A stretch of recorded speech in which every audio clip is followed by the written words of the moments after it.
Reggie here, and I want to welcome you to another one of my videos. In this video, we are going to take a look at a couple of comics that you may already have in your collection that you may want to send in to be graded to your grading company of choice to realize an increase in value in those comics. By going from a raw book to a graded book, you should recognize some value. But the question is, well, there's several questions. What are the books? And then where would you draw the line on sending it versus not sending it? And so in this video, we're going to look at a couple of those books, and we are going to assume, for the sake of this analysis, that you have an all-in cost of around $70. This includes the acquisition cost for the book itself, as well as the cleaning, pressing, and shipping to and from. You'll have to adjust on your side what your actual costs are, but for the purpose of this video, I'm going to assume an all-in cost of $70.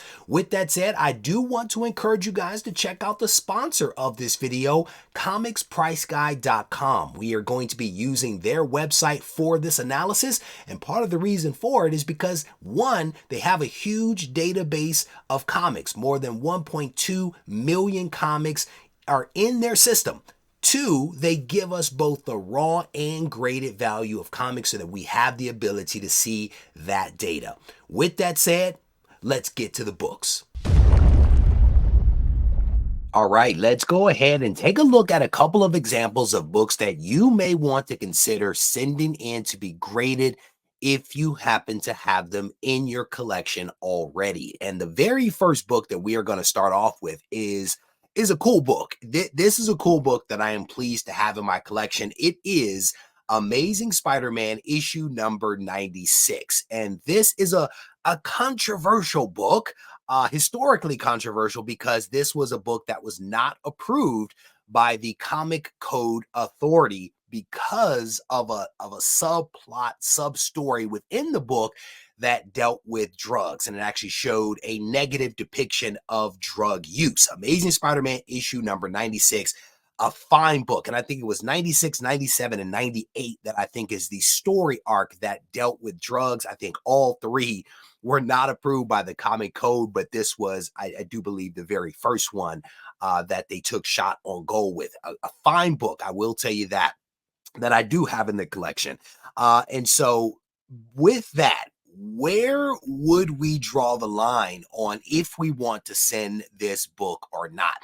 Cool thing about comicspriceguide.com is that they give us not just the condition, but they give us the raw book value and they give us the graded book value as well. So we have the ability to kind of figure out what is happening with the value of this comic at the various grades. And I personally would draw the line for this book around the 8.5, very fine plus. The raw book value is $170, the graded value $265. Now, part of the reason why I would draw the line that high versus if you look at some of the lower grades, the 8.0, the 7.5, your value goes from 200 to 160. At the 7.0, 142. There's a lot of cushion there if we assume an all-in cost of around $70. So why am I drawing it so high, if you will, at the 8.5? Part of the reason for that is the number of sales and the recency of those sales. So when you look at the data, there are a number of sales at the 8.5 that are very recent that give me confidence in the value of around $265. There are, for like the 8.0, there is a sale around the $200 mark, but there aren't a ton of sales around that number or around that 8.0 grade. So I feel comfortable saying that the 8.5, even if you see a drop in value, will still be worth a nice amount of money. So that's part of the reason why I am saying the 8.5 is where I would draw the line. Now, I'm not saying that this data isn't good here. I'm simply saying that you want to have some cushion to be able to absorb the volatility that comes with any type of collectible. So that's where I would draw the line for this book.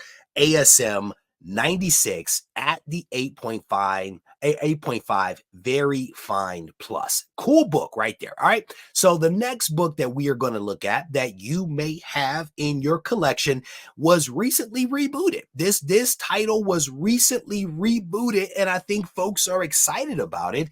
It is Thundercats, and this is Thundercats issue number 1, the first appearance of all the Thundercats and the villains. This book was originally released in December of 1986. Very fine book. This is a fine book that, again, I am pleased to have this one in the collection. I have not yet read the reboot, but I am looking forward to checking it out. So this is issue number 1 of Thundercats.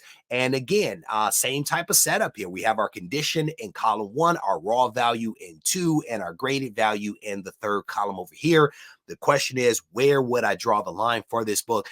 I would draw it at the 9.2 near mint minus. And at that grade, the raw book value is $80 and the graded value is $130. Again, I feel very comfortable with that. When you look at the 9.0, let me make that a little bit bigger. When you look at the 9.0, your value is around 105. That, in my opinion, is just, it's not enough cushion. If you assume an all-in cost of around $70, not enough cushion there for me to absorb the volatility and variability that comes with any collectible over the course of a year or time. So the 9.2 is where I would draw the line. Just keep in mind that if your book does not meet whatever thresholds I might be throwing out, that doesn't mean that it's a bad book. It just means that that might not be a book that you want to spend more money on to actually have graded.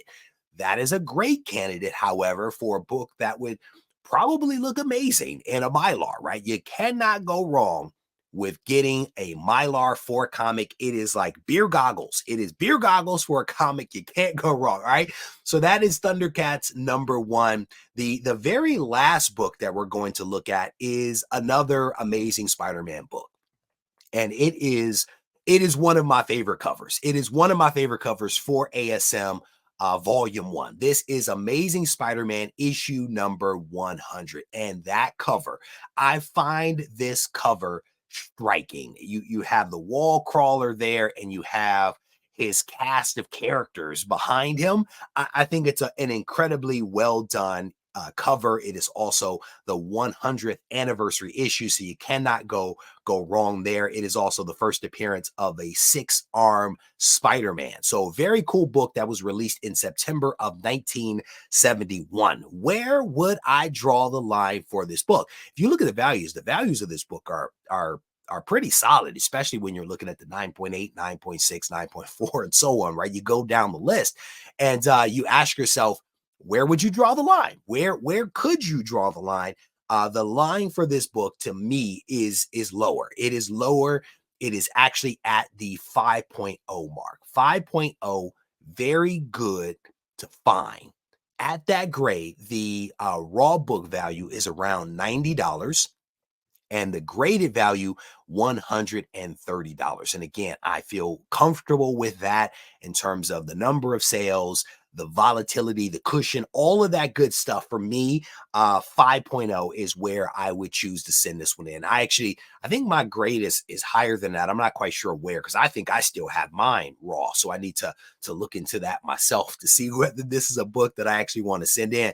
But Amazing Spider-Man issue number 100 with its fantastic cover right there. We've actually seen this homage a couple of times, this pose of Spider-Man kind of crawling down the wall. We've seen that one a couple of times over the years. So there you have it. That is the rundown of books that you may want to consider sending in to be graded if you happen to have them in your collection. Amazing Spider-Man issue number 96, Thundercats issue number 1, and Amazing Spider-Man issue number 100. With that said, we are going to go ahead and wrap this video up. I want to thank you all for taking the time to watch. I hope that you enjoyed this video. And if you did, I want to encourage you to give the video a thumbs up. If you haven't yet subscribed to the channel, you can go ahead and do that. And if you want to reach out to me, you can do it on Instagram at Regie Collects. Take care. This thing on? Mic check. I just want to make sure y'all can hear me clearly.